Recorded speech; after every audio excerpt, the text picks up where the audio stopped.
Hey everyone, it's Colt. Today we're talking about CSS color systems. There are quite a few. Let's see, we've got named colors, hexadecimal, RGB, HSL, HSLA, RGBA, hexadecimal with alpha channel. There are many different ways of representing colors within CSS. And in this video, I'd like to give you an overview of how they all work. Basically, a beginner's guide to using colors in your CSS properties. This video is part of my Colt Code Camp series. So there is an order if you're following along, but also if you just want to learn more about color systems in CSS or figure out what HSLA colors actually are, you're totally welcome too. Alrighty, so we're going to begin with the built-in named colors, probably the least useful, but also the easiest to use. There are 147-ish built-in colors that your browser will recognize, and I say ish because there are some duplicates. For example, gray spelled with an A, gray spelled with an E. I don't know if those are counted separately or if they're counted as one unique color. But anyway, there are these keyword colors that are recognized. You can see a list of them on MDN. There are a couple different websites that showcase them.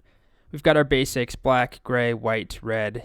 And then there are some definitely more specific ones. Fire brick or Gainsborough, honeydew.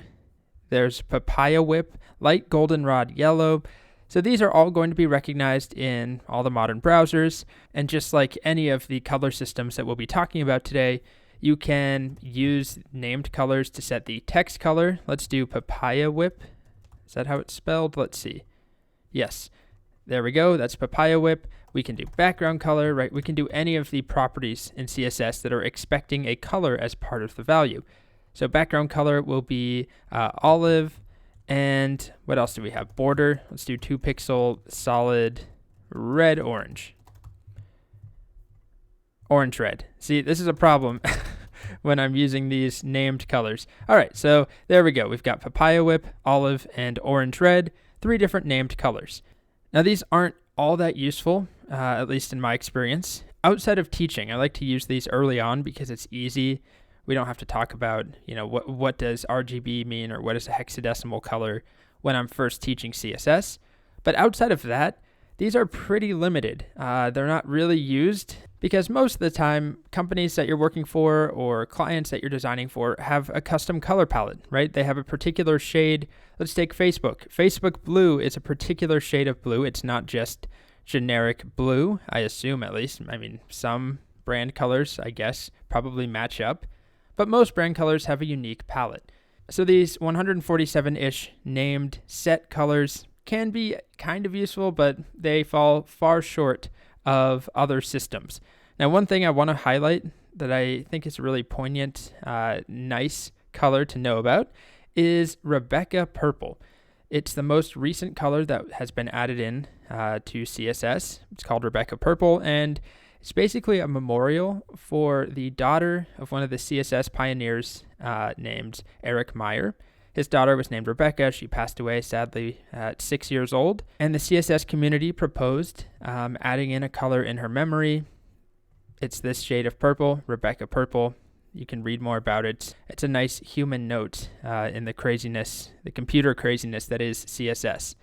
Anyway, so these named colors, they exist. Not that common to use them, because you're really just getting a tiny subset of the possible colors that your computer or that your monitor can display. Now, in terms of how many colors there are in the world, that's a complicated question I can't really answer because it depends on your definition of color. Is color based off of you perceiving something and your eye picking up a color, or is it just the wavelength of light? But there are definitely way more than 147 colors, which brings us to the first color space we'll be talking about, RGB colors. So RGB colors are not unique to CSS. In fact, most mobile phone displays, cameras, video game consoles, TVs, laptops, monitors, they all use the RGB color space. RGB stands for red, green, blue. There are 3 channels of light that are added together to produce a whole array of colors. Now, this is how pixels on your monitor work. Each pixel has 3 pieces, a red, a green, and a blue component, and depending on which ones are on, you end up with a different color. So For example, red and green produce yellow when you add those two colors of light together. When you add blue and red, you end up with magenta. This is how we can create a full rainbow of colors just using 3 colors of light. And RGB is actually similar to the way that we perceive light with our eyes, rods and cones. I can't even remember how it works, but I know that there's a connection there where the cells in your eyes that pick up light each specialize in a certain wavelength, red, green, or blue, I think. Don't quote me on that. Anyway, in CSS, we have access to RGB colors in a couple different ways, including this RGB syntax, where we literally write RGB and then parentheses, and then 3 different values. First, we have the red value, the green value, and the blue value, each ranging from 0 to 255. Now, just to give you an idea of how much better RGB colors are in terms of how many more colors we can represent compared to these 147 named colors. First, here's a fun visual. This is a book that Taba Auerbach created. I guess he or she is an artist that depicts every RGB color imaginable, every color in the RGB space. It's printed out. It's quite large. And there's a lot of colors there. But specifically, to put a real number on it, this system here where each channel, RGB, 3 channels, each one goes up to 255, that allows us to represent 16,777,000 something colors. I can't remember the full number, but it's 16.7 million unique colors. So most of the time, I'm not writing these colors myself. I'm using a color picker or something. If you ask me to make a yellowish color, I know that I need some red and I need some green. So I could do, 255 red, 255 green, and 0 blue, and we get yellow. But if I was to make, if you asked me to make a dark orange, I would have a pretty hard time with it. But just to demonstrate some basics here, if we do 0, 0, 0, there is no light, so we end up with black. If we do all red, so red all the way up, that's 255, we get bright red. If we do some red, like 100, we end up with a reddish brown color. It's close to black, right? Because there's not as much light if each one of these represents a channel of light. And if we do 0 red and a whole bunch of green, we end up with green. And if we do a whole bunch of blue and nothing else, let's just do 200, we get a blue color, a dark blue. If I add in some green, we get more of a cyan-y color eventually. If I go full, let's just do 200, 200. Hopefully you can see how this works. Again, I'm never writing these from scratch. I usually just use a color picker. There are color pickers all over the place. I like the one from Google. There are tools to help you build a color palette. There's VS Code extensions to get a color picker directly in your editor. Let's say I wanted to get a nice, olivey green, like I don't know what the color is or what the name is, like that color there. I like that color. I don't know what it is. Well, I pick it, and then I steal the RGB values there, 45, 82, and 0. And then we just write that over here, 45, 82, and 0. And there is my green color.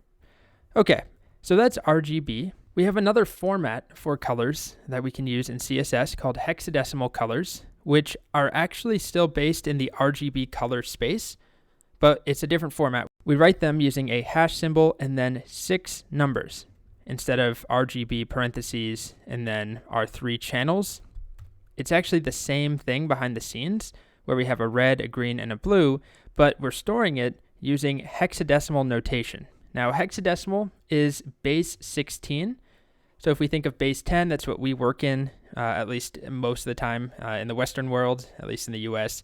We count in base 10, which means that for every digit in a number, we have 10 options, right? If I have a 1-digit number, I have 0, 1, 2, 3, 4, 5, 6, 7, 8, 9. That is the number of options. We've got 10 there. If I hit 9, the next number rolls over to a 2-digit number, right? And then the largest 2-digit number is 99. And then once we hit the next number, the next integer, we roll over to a 3-digit number. Hexadecimal is base 16, which means that we have 16 choices for each number. So because we run out of digits, numbers to use, we roll over to letters, A, B, C, D, E, F. So this becomes 10, 11, 12, 13, 14, 15. But remember, it's just a number, and these are not colors you need to come up with out of thin air. We use color pickers most of the time. But here's how it works. The first 2 digits represent the red channel, the second 2 are the green channel, and the third 2 are the blue channel. So if we think about hexadecimal, the range goes from 0 to F. F is like full blast, 0 is nothing, right? 0 to 15, 16 total numbers. And if I wanted to make all black in hexadecimal, let's come back over here, we would do color and then hash sign 0, 0, 0, 0, 0, 0. So 0 red, 0 green, and 0 blue.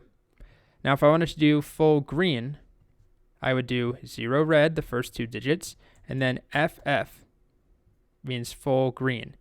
If I wanted white, it's FF, FF, FF, and there it is, it's all white. Now we usually use our color pickers, so hexadecimal is very common. Let's go for, how about an orangey color? Sure, that color there, right there. It's E67700. Copy that, and we can use that color there. So this is relatively short. Now there's also a shorter hexadecimal format where we only use 3 digits. And these 3 digits are all 3 of them are hexadecimal digits. So we would have 000 would be black, all the way up to FFF, which is white. So we only use 3 digits instead of 6.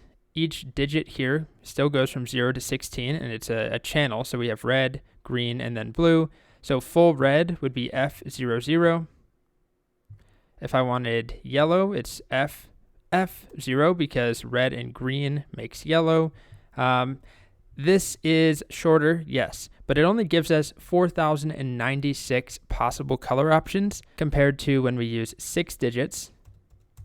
We end up with 16.7 million possible color options. So the 3-digit option is nice, like if you're doing black or white. It's a lot easier. I guess it's a little bit easier. It's not a lot easier, but you will see that.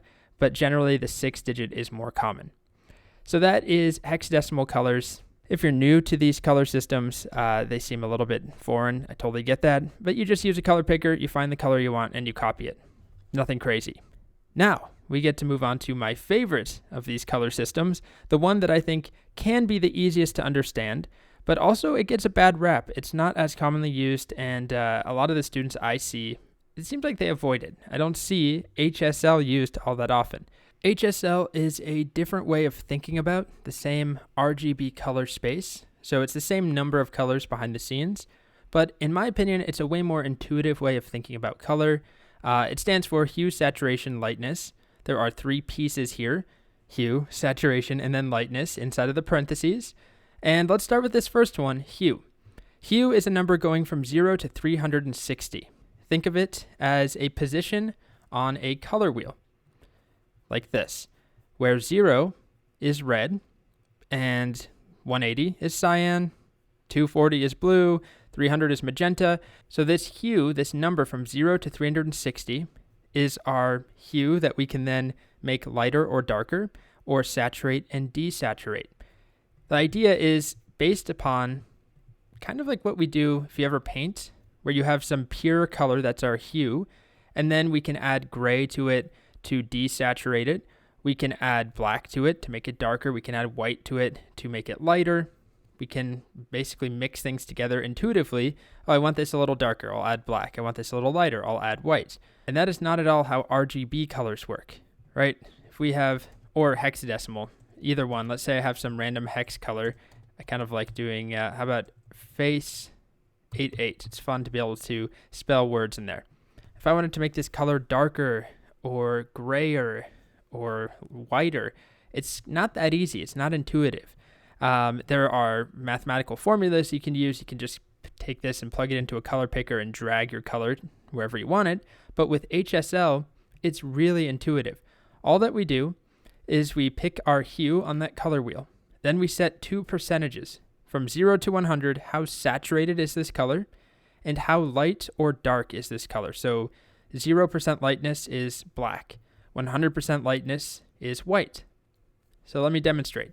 We'll pick a hue. Let's just go with 0. So HSL 0, which is red on that color wheel from 0 to 360. Think of it as the rainbow. You're starting at 0. 0 in a rainbow is red, orange, yellow, green, blue, purple. But this is a color wheel. It's additive color still, so we've got magenta, we've got cyan in there. Anyway, you pick your hue. So 0 will be red, and then a saturation level. Let's go with 50% saturation right in the middle, and then our lightness. So if I started with 0% lightness, we end up with black. If I go to 100% lightness, we get white. Let's go to 50 right in the middle. Okay, so here is our color. It's red, but it's not terribly bright, and it's not terribly saturated. Let's bring up that saturation to 100%. Now we get very saturated red. And if I add to the hue, let's go to 10. It's hard to tell, I guess, but we just got orangier. Let's go to 20. Even more orange. 40. We're getting into the yellows now. We get to 50. Let's just pick, 90. We get to green. Anyway, this goes from 0 to 360. And also what's kind of nice is you can actually roll over. So if you go greater than 360, it will just use the remainder. So what is that? 360, that gives us 200. So the same thing, right? Color does not change. So if we have a color like this, and I want to also generate, I want a border or a background that will be the same hue but darker or lighter. It's really easy. I just take that HSL and I can do background color. HSL, do the same hue, but I will make it a lot lighter. Let's do like 80% lightness, or 80% lightness, and then I'll desaturate it a bit to 80% there, a little bit grayer. Or I could do 90% lightness. Still the same hue family, same base tone that we are manipulating. I can also do things like make a much darker version. Let's see when I hover. Let's do H1 hover. I'll set the color to be way darker. So I'll keep everything the same here, but I'll lower this maybe to 30, which is the lightness. And there we go. So I really like working with HSL colors. I think I ignored them for a while and just preferred hexadecimal. It's shorter, but if I'm ever doing anything where I need to generate other colors based off of a starting color, or generate a palette, or somehow manipulate colors, make them darker or lighter, or make them less saturated or more saturated, HSL is the easiest way to do it. Next up, we'll talk about RGBA, HSLA, and I don't know what it's actually called, but Hexadecimal A. I'll refer to it as that. These are basically the exact same color systems, but the A stands for alpha, and it's a way for us to dictate how transparent the color is. So I've got a simple example here. Well, I guess it's not that simple, but I just took someone's code pen of a little Venn diagram. And we've got two circles. There's a bunch of CSS, but the stuff that we need to care about are the two colors right here, or the two circles. There's a background color for this one on the left. It is a hue of 0, so red, 50% saturation, 50% lightness. And then this one is 180 degrees around the circle, 50% lightness, or saturation, 50% lightness. Okay, you can see they're overlapping, right? And there is no transparency for either of them.